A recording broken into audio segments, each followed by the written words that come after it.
In the quiet night I find voice, singing through the shadows, it's my choice.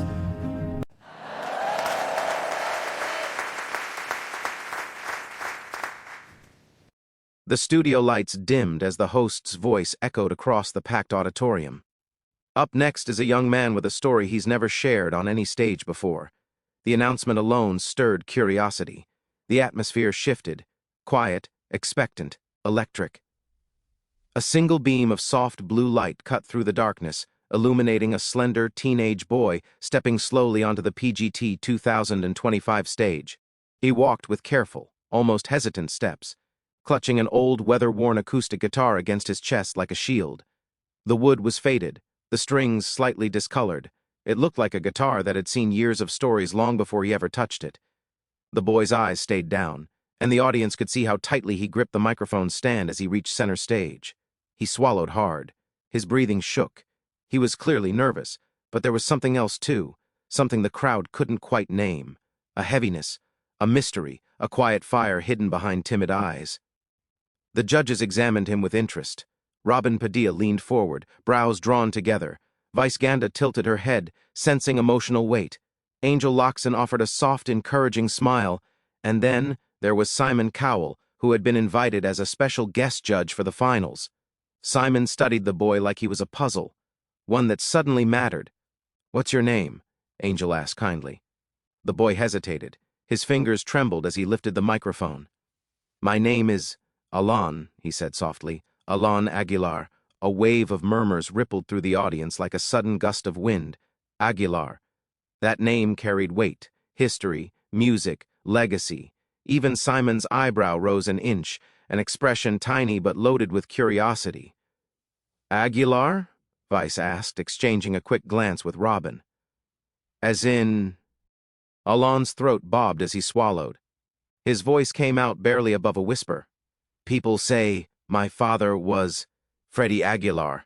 The gasp that followed wasn't loud, it was sharp, quick, the kind of sound that meant people were shocked but holding their breath at the same time. A legendary name had just landed in the room like a thunderbolt. The boy continued, looking down at his shoes. I never met him. My mother told me he was a musician.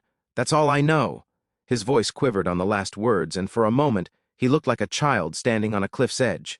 Simon leaned forward, elbows on the table. He didn't speak. He didn't move. He just watched the boy with a seriousness that made the other judges pause. It wasn't skepticism. It was something different, a feeling that something meaningful was about to unfold. Angel gently asked, "What will you be performing for us today?" Alan took a slow breath. I'm going to sing Anak." The reaction was instant. A low wave of emotion swept across the studio. Nostalgia, disbelief, excitement, sorrow. Anak wasn't just a song. It was a national treasure, a cultural heartbeat, the anthem of countless Filipino parents and children. And now here was a boy who might be Freddy Aguilar's son, singing that song. The lights dimmed further. A soft white spotlight centered on Alan as he walked toward the wooden stool placed at the middle of the stage.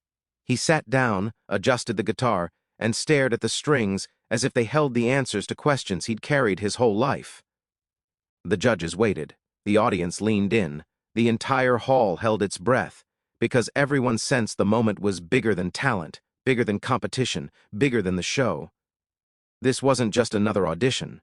This was a young man stepping into the shadow of a legend, and possibly stepping out with his own light.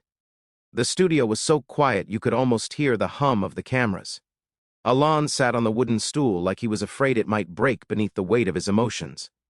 The old guitar rested on his lap, its faded wood glowing softly under the spotlight. He took one final breath, a trembling inhale that made the microphone pick up the soft shake in his chest. Then his fingers touched the strings. The first gentle strum rang out, warm, tender, aching. It wasn't loud. It didn't need to be.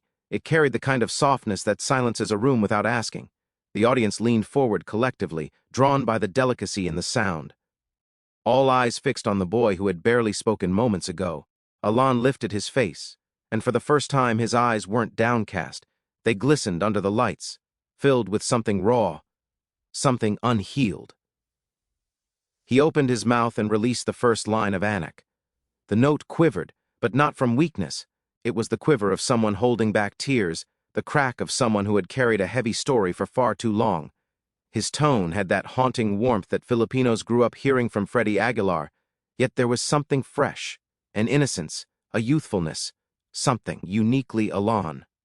A collective gasp swept through the audience. Some covered their mouths. Some whispered, "My God!" Others simply froze, as if the boy's voice had reached inside them and touched something they forgot they still felt.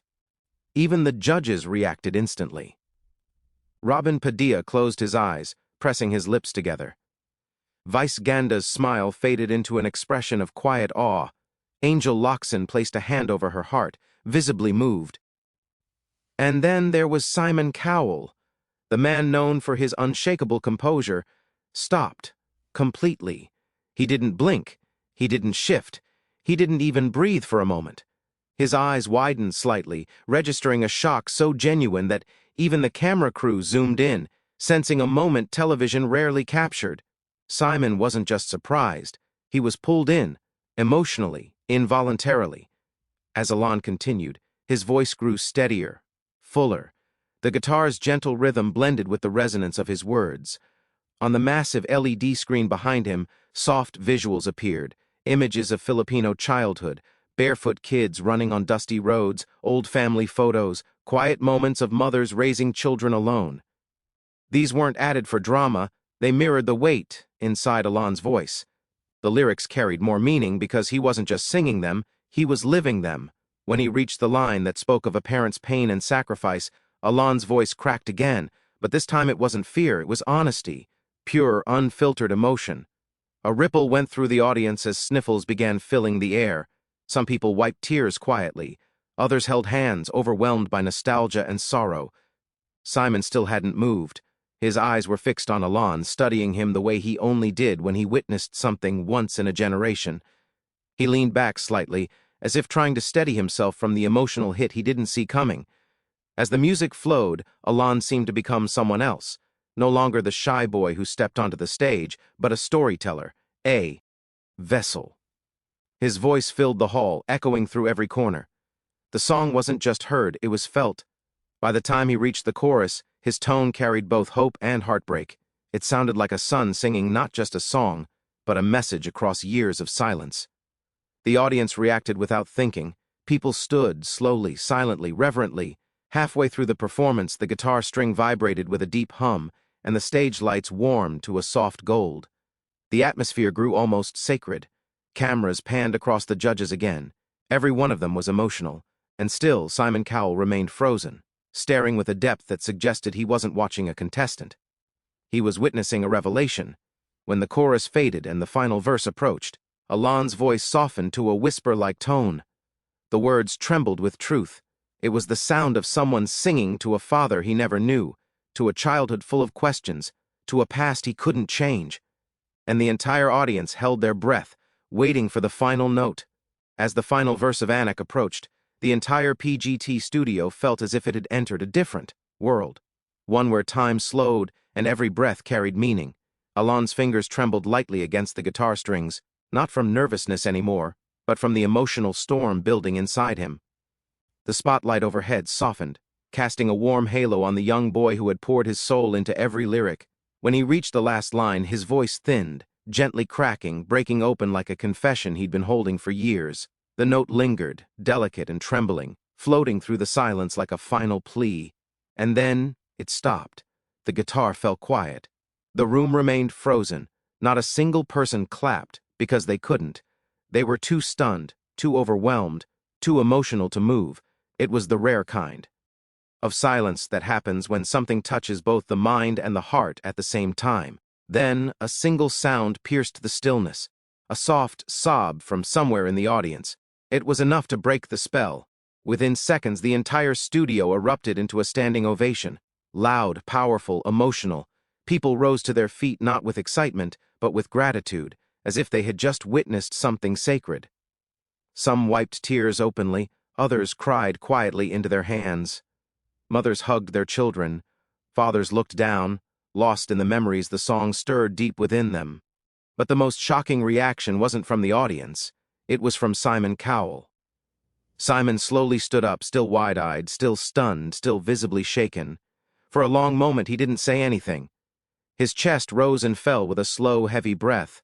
He looked like someone who had been hit by a truth he wasn't prepared to feel. Finally he whispered into the mic, almost too softly for the cameras to catch. This is once in a lifetime." The judges turned to him, surprised. Simon rarely praised performances lightly, and he never reacted like this. But tonight, he wasn't a critic. He wasn't a judge. He was a man witnessing a young boy sing a song that held the weight of a lifetime of pain, longing, and love. Angel Loxon wiped the corner of her eye before leaning toward the mic. "Alan, that was not just a performance. That was your heart." Vice Ganda nodded, voice cracking. "Grabe, Nak, we felt every word. You took us somewhere very personal." Robin Padilla placed a hand over his heart, saying, "Your father would be proud, Anak, proud." Alan looked overwhelmed, his small frame shaking, his eyes glossed with tears that he tried so hard to hold back. Then Angel asked the question everyone wanted the answer to. "Alan, why did you choose to sing Anak?" He stared at the floor, hands clasped tightly around the neck of his guitar. The swallow of his throat was visible beneath the lights. When he finally raised his eyes, they were filled with a kind of quiet courage, because— He paused, his voice thin, fragile. "It's the only thing my mother said my father left us." The studio fell silent again. Not shocked, broken. The meaning behind every lyric suddenly hit with double force. The trembling in his voice, the sadness in his eyes, the depth of emotion in every line. It wasn't just music, it was a boy reaching out to a father he grew up wondering about, searching for, mourning without ever having met. Simon covered his mouth briefly, exhaling through his nose, visibly affected. Angel whispered, "Alan," and at that moment it was clear to everyone watching. This wasn't just a story about heritage, not just a performance, not just a tribute. It was a son's message to the ghost of a father he never knew, sent through the one thing they shared— music.